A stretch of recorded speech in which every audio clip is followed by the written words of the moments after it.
So I neglected to mention a few people that are with us. Of course, members of St. Anthony's Parish in Cambridge, my parish, and there are members, neighbors in Watertown. Jack, always good to have you here.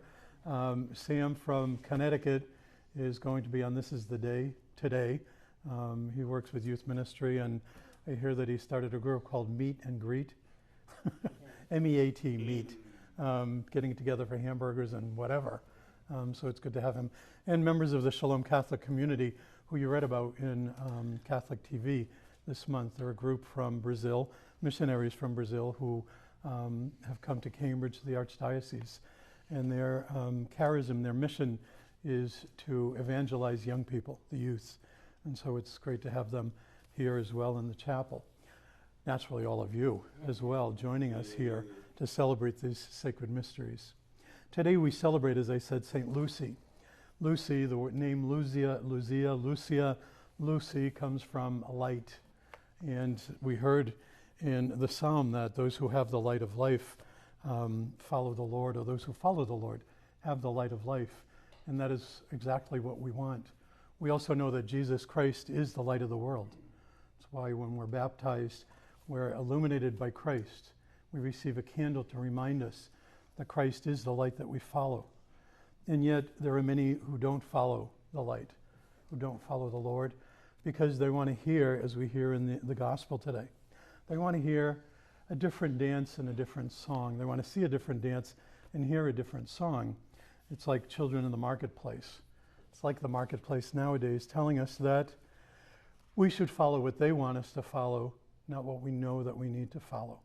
What is it that we know that we need to follow? The gospel, the good news. Because it is the good news that gives us the example of doing good works.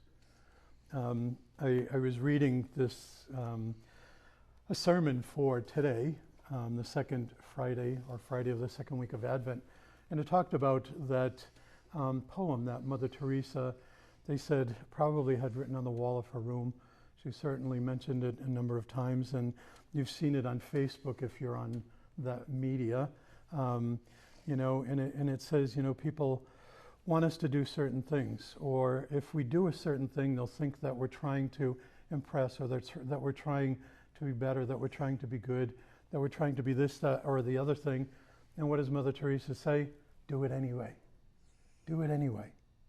And that's what our faith tells us. That's what the light of the world tells us. If we want to follow Jesus, if we want to be like Jesus in the world, which is what we're called to do because of our baptism, because of the gospel, then we have to do it anyway. And we're not always going to please people. There's an expression that I kind of grew up with, and I still hear it in my parish. People say it to me, especially when other people are complaining or they don't like the way things are going. What is it? Nem Jesus agradou a todos.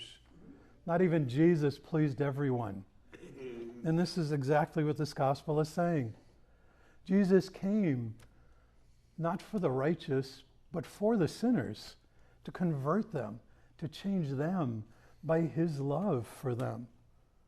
And it is by loving those who are unloved, those who are abandoned, those who are oppressed, those that we often turn away from. That person who's asking for a buck when you're waiting at the red light.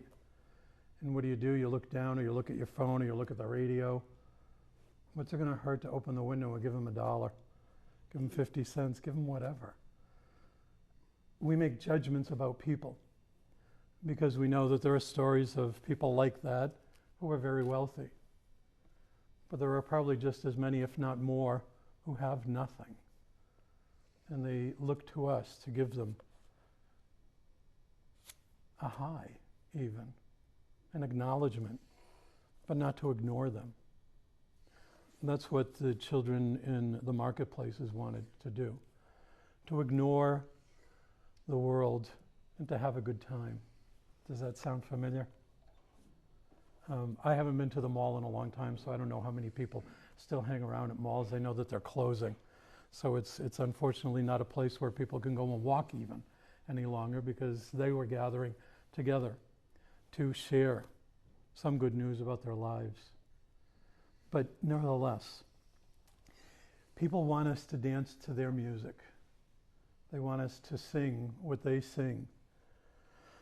Honestly, I listen to classical music, now Christmas carols, and generally, those older songs that people my age are more familiar with, and we enjoy listening to. You turn a new station on, or not a new station, turn a station on, it's like, oh my God, what are they singing? Some of the words you can't, well, on the radio you can say them, but you know what their meaning is. That's what the world wants us to sing. That's what the world wants us to dance to. And Jesus is saying, no, that's not what it is. You need to go out and be with the people who can't get up and dance, the people who don't have a voice to sing. They're the ones that Jesus is calling us to. How often do we turn away from them? How often do we close our eyes to not see them when God is calling us? Jesus is calling us to open our eyes to let the light of Christ shine upon us and upon them, that we may see them and live our faith, because that's what our faith is calling us to. So I'm going to share with you a prayer that I found. You can Google it. I've Googled it by looking up St. Lucy. And I saw this prayer and I thought I'd share it with you. St. Lucy, you did not hide your light under a basket, but let it shine for the whole world, for all the centuries to see. We may not suffer torture in our lives the way you did, but we are still called to let the light of our Christianity illumine our daily lives.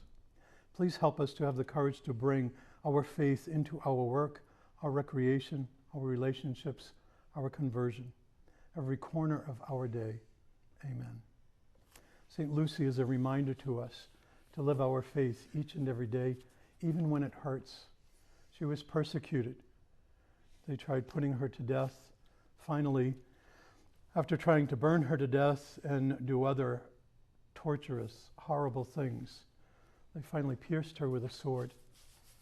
But her heart had already been pierced by God, and she was won for him because of her faith, because of her upstanding life and the example of faith to her family and to others, and even those who persecuted her.